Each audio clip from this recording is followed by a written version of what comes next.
बाबासाहेबांनी जी हिंमत केली खचलेली नाही.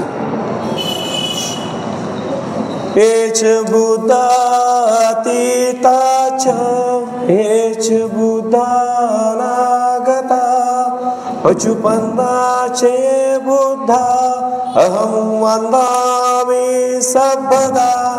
मी जाणीवपूर्वक ह्या धम्मपदाने सुरुवात करतोय की भूतकाळात होऊन गेलेले बुद्ध, वास्तवात असलेले आणि भविष्यात होणारे, ह्या सर्वांना मी त्रिवार वंदन करतो. त्याचबरोबर विश्वाला शांतीचा मार्ग देणारे पहिले वैज्ञानिक महापुरुष, the first philosopher in world, अर्थात सिद्धार्थ गौतम,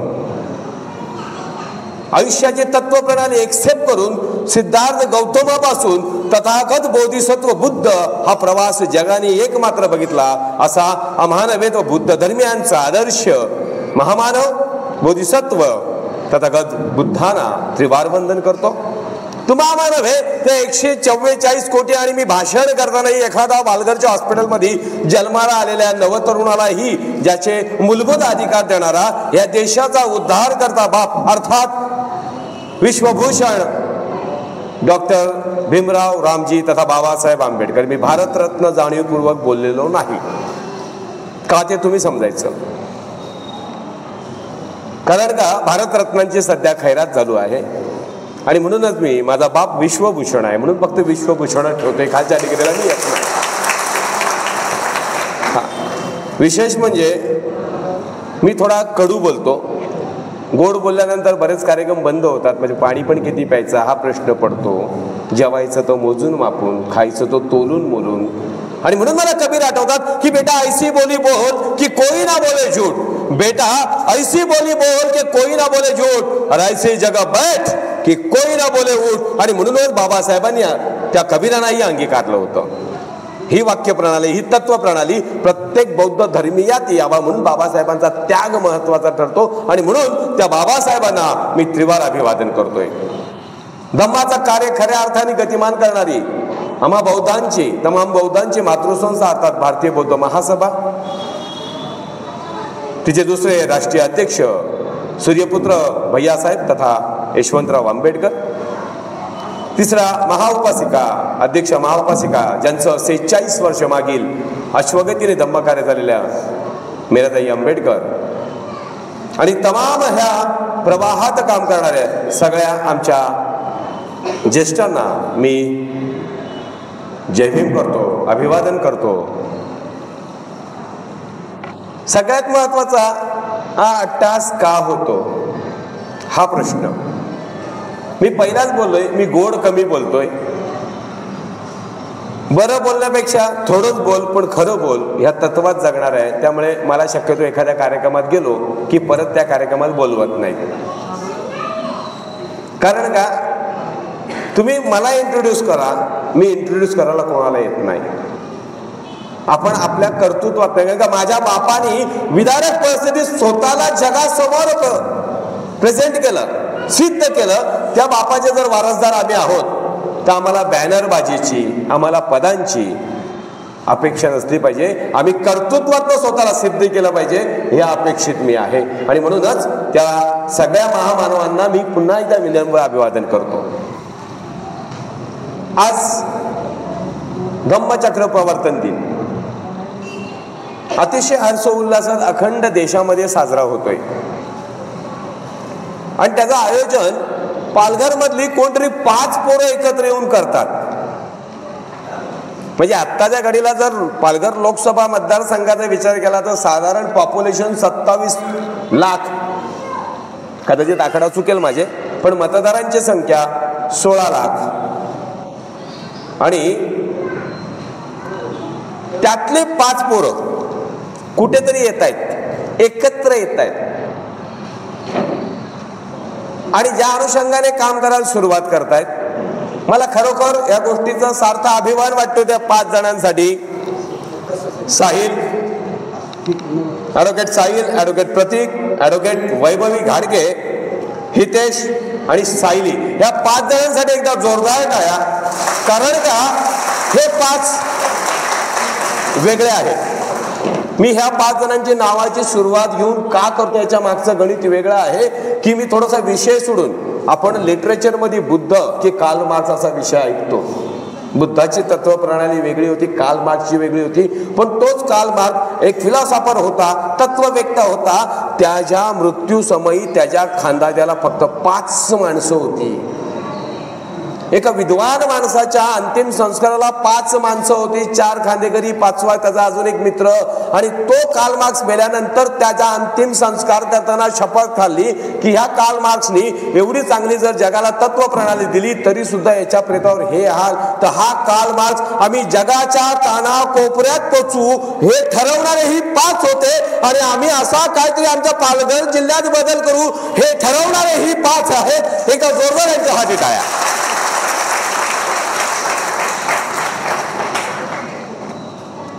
मी धम्मसंगती यावर जास्त काहीच बोलणार नाही, कारण माझे आदर्श, माझे गुरुवर्य, माझेच नव्हे तर पालघर, ठाणा आणि मुंबई उपनगरात ज्यांना गुरुवर्य म्हणून सगळे बौद्धाचार्य समजतात असे आदरणीय गुरुवर्य प्रकाश गुरुजींनी धम्मदेशना दिले, त्यामुळे धम्माकडे मी जाणार नाही. परंतु एक आपण फक्त गणित लक्षात घेऊया की आज ही धम्मसंगती 3ऱ्या धम्मसंगतीनंतर आपण तिचा वर्धापन दिन 69वा वर्धापन दिन आज आपण साजरा करतोय. पण पहिली धम्मसंगती इसवी सन पूर्व 528 वर्ष झाली, ती तथागत बुद्धांनी केली. हे आपणाला सर्वांना श्रुत आहे. पण तिच्यानंतर पुन्हा मधला काळ गेलेला आहे, जगाचा सम्राट होणारा. तेव्हाचे सम्राट होते ते राजे होते आणि आताचे सम्राट बॅनरवरचे किंवा राजकारणातले आपले राजकारणी हे सम्राट म्हणूनच जगतात. फक्त एवढंच आहे की त्यांची कार्यप्रणाली, त्यांची तत्वप्रणाली, त्यांचा समाजाप्रती, लोकांप्रती असलेली निष्ठा आणि आजची निष्ठा यात जमीन आसमान फरक आहे. पण तरी सुद्धा तिथे 300 वर्षाचा कालखंड गेल्यानंतर पुन्हा एकदा सम्राट अशोकाने ती धम्मसंगती करून आणली. म्हणजे जगाचा सम्राट होऊन पुन्हा एकदा त्याग होऊन भिक्खू संघाचा स्वीकार करणं खूप मोठा त्याग आहे. म्हणजे आजच्या घडीला आपण एखाद्या मंत्र्याला जरी बोललो की उद्या तू सगळं सोड आणि गावचा येऊन सरपंच पण, माझी काही इमेज आहे का नाही, काय वाक्य निघते generally, I didn't compare with the any politician, I am socialist, I am not politician. पण एक साधी कल्पना केली तर त्या माणसाचा तिथे लगे इगो हर्ट होतो. काय मुख्यमंत्री होतो मी, ग्रामपंचायत सदस्य, नगराध्यक्ष होतो मी, नगरसेवक, इगो हर्ट. पण तो हे विसरतो का हे मी नाही आहे तर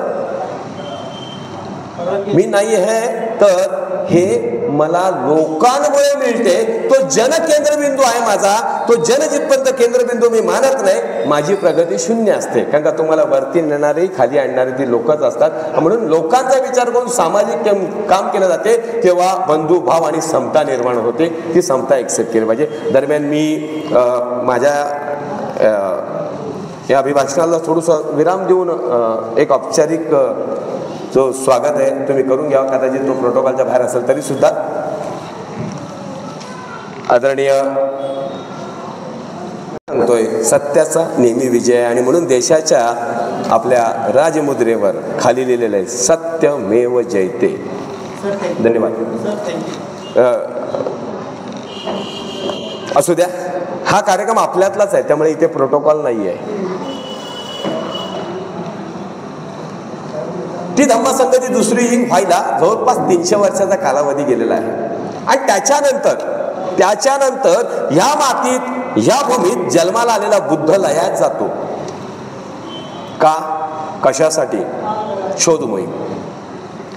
म्हणजे एक काळ असा होता की कदाचित जर बाबासाहेबांनी ही 3री धम्मसंगती केली नसती तर प्रश्न अभ्यासक्रमात असता बुद्ध, पण तो वेअर एक्झॅक्ट बुद्धा बॉर्न असा प्रश्न असता.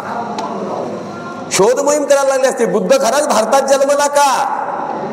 की ज्या बुद्धांनी जगाला आदर्श विचार दिला, ज्या बुद्धांनी जगाला चांगली तत्व प्रणाली, ज्या बुद्धांनी जगाला शांती दिली, त्या बुद्धाचा इतिहासच गायब व्हायच्या मार्गावर होता. आणि म्हणून नालंदा जाळली गेली.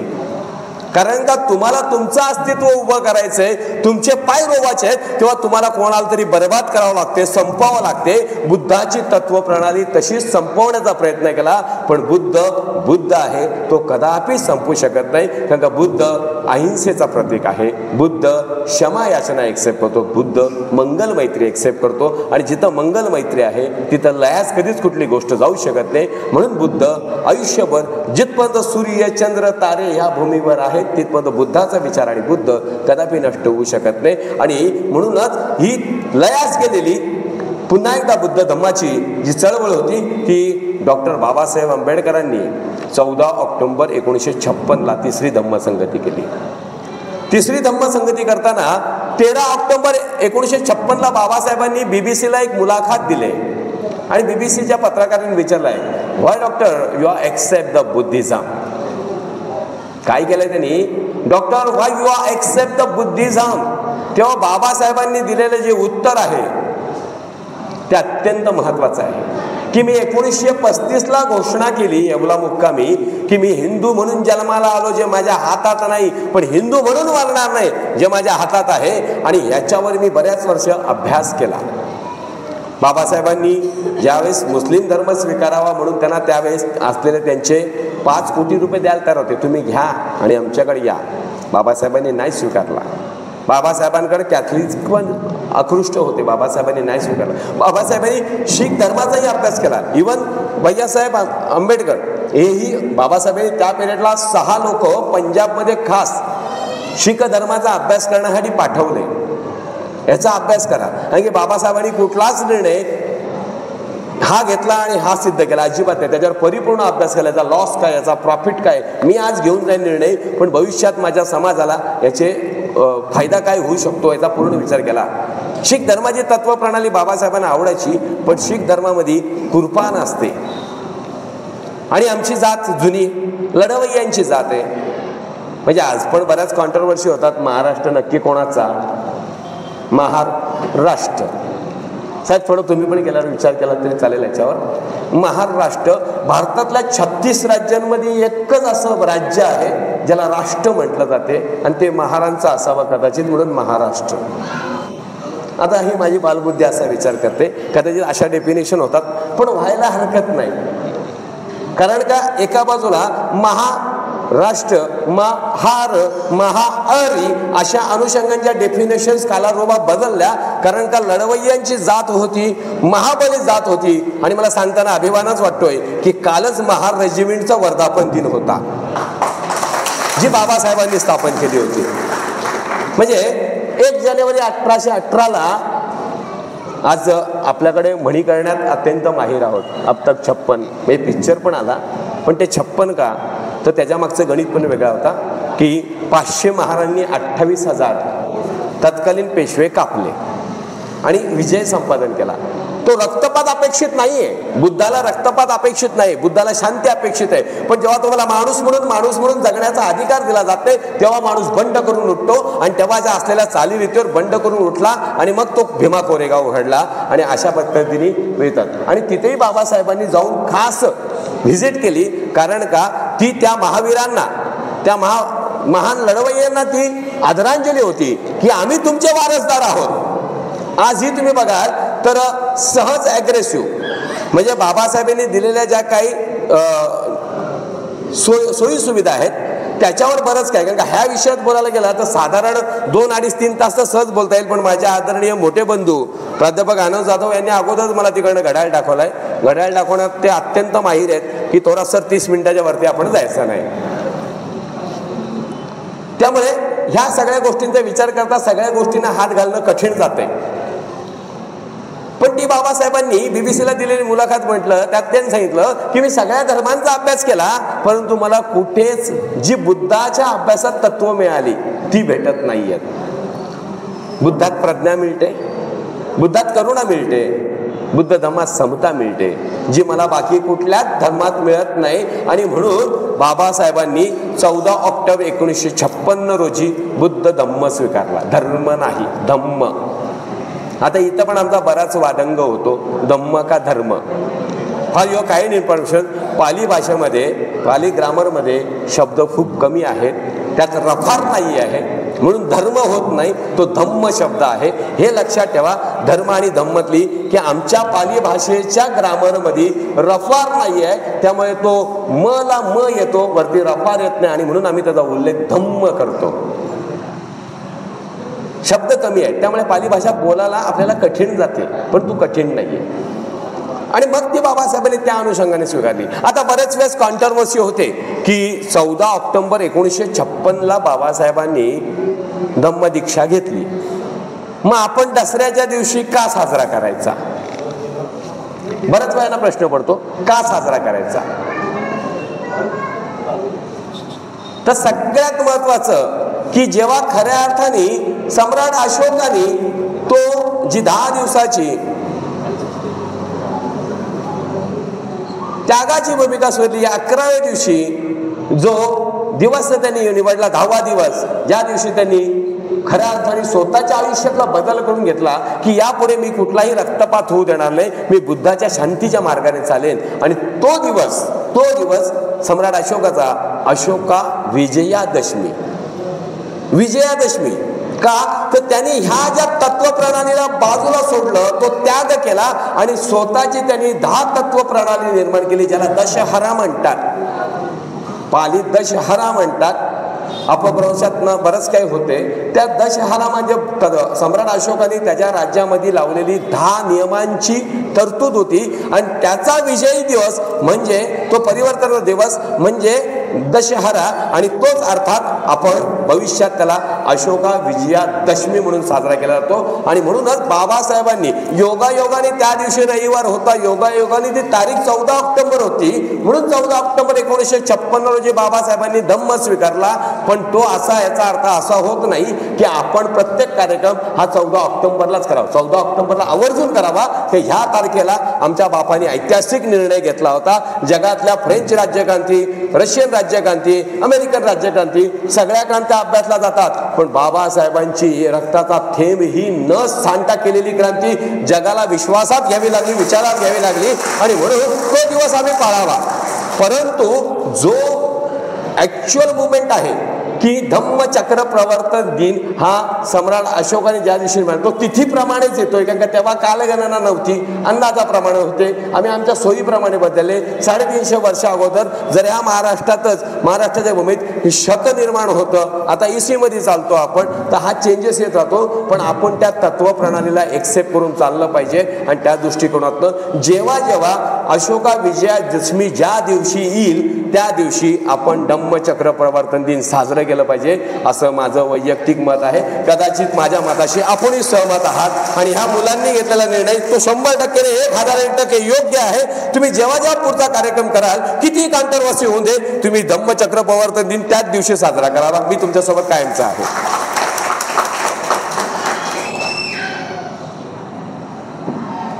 आता सगळ्यात महत्वाचं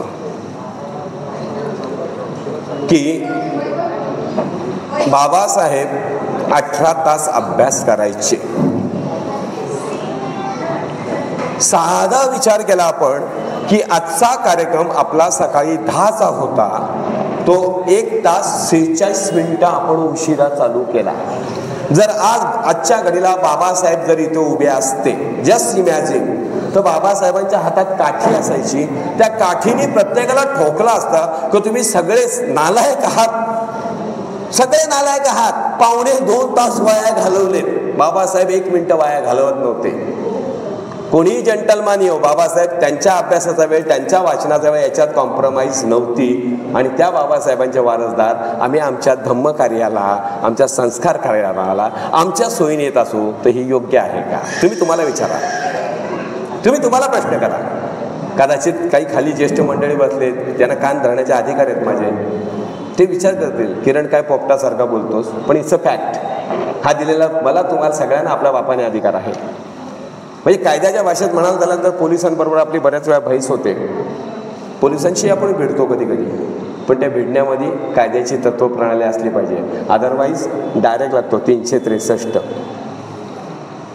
कारण का हेही बाबासाहेबांनी दिले, तुम्ही एखाद्या अधिकाराशी बोलू शकता, त्याच्याशी भिडू शकता, पण ती नियमाच्या अधीन राहून. कायद्याच्या पतडीत राहून, संविधानिक आचारसंहित राहून, संविधानिक भाषेत तुम्ही बोलू शकता.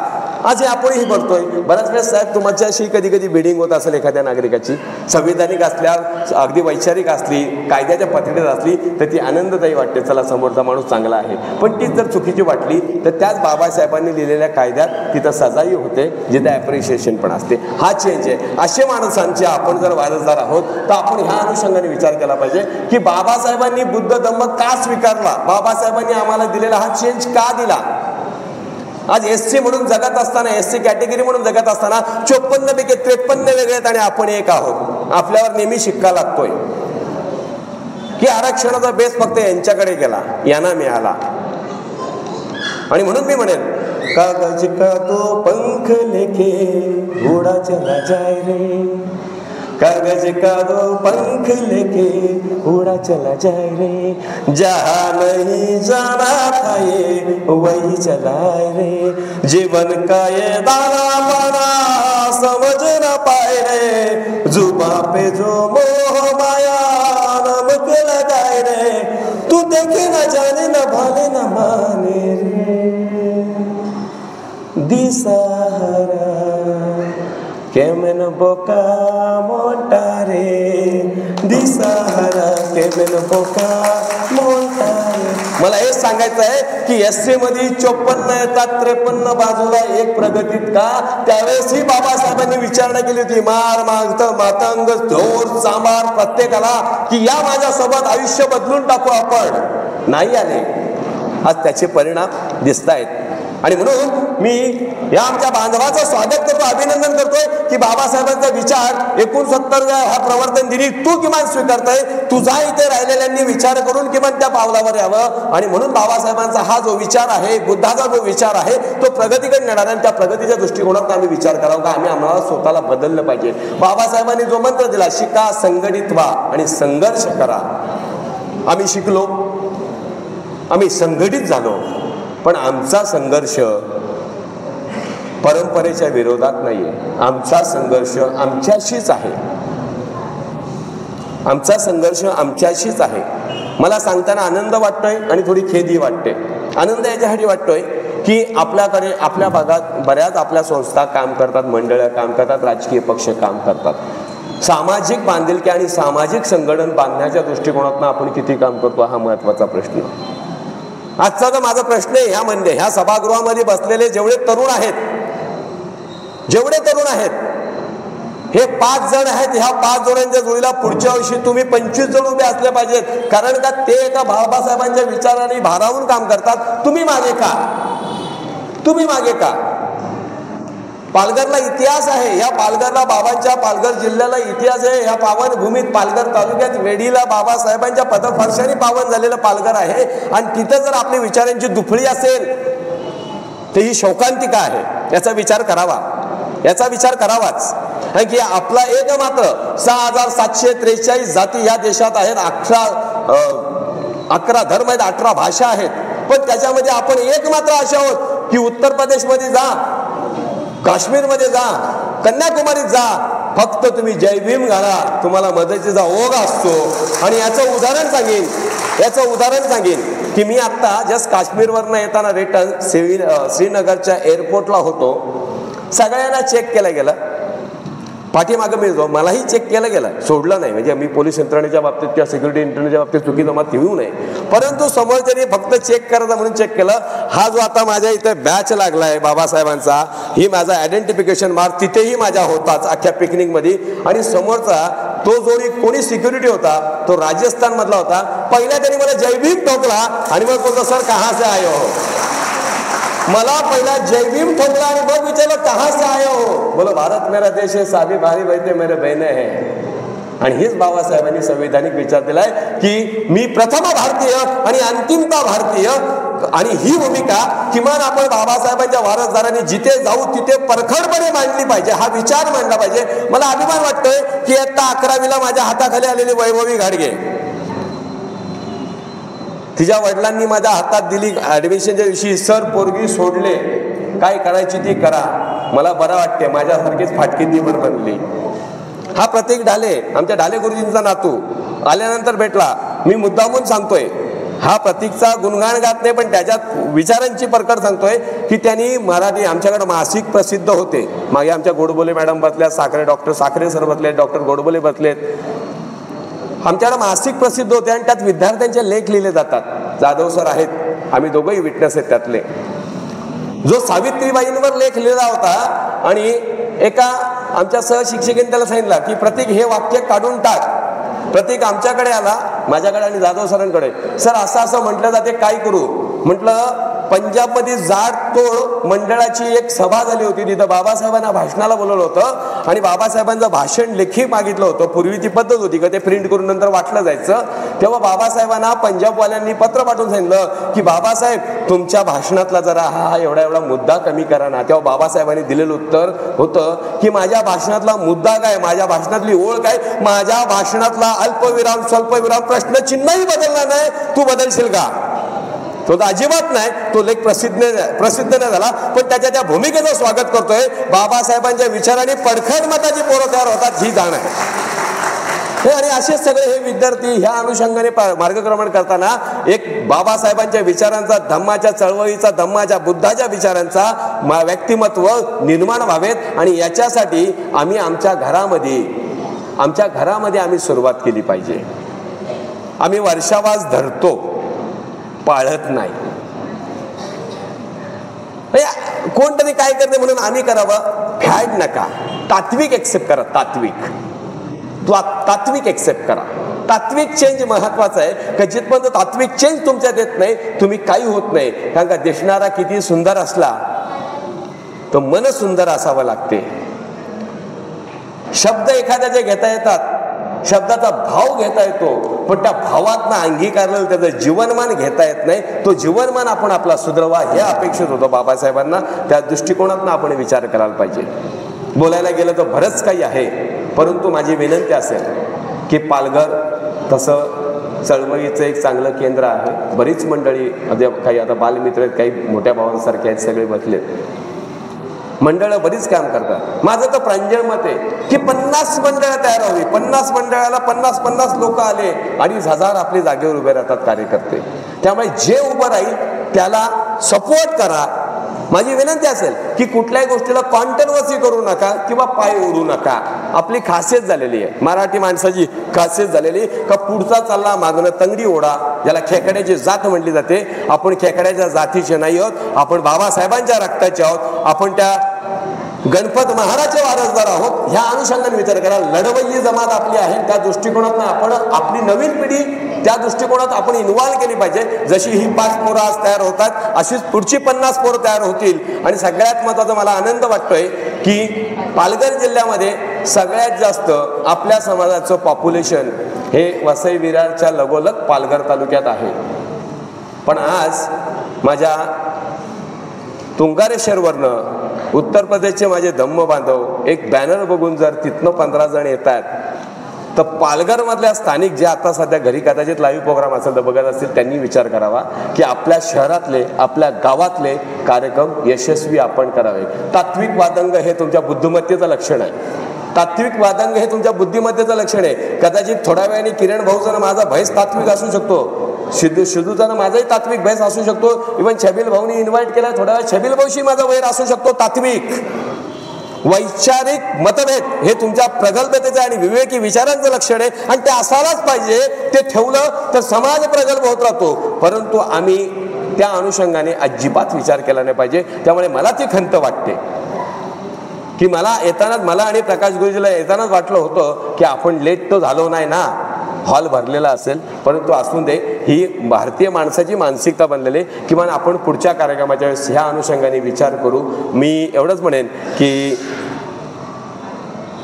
की माझा बोलण्यातनं काही चुकीचं आलं असेल तर ते माझं असेल, चांगलं असेल ते तुम्हा सर्वांचं असेल.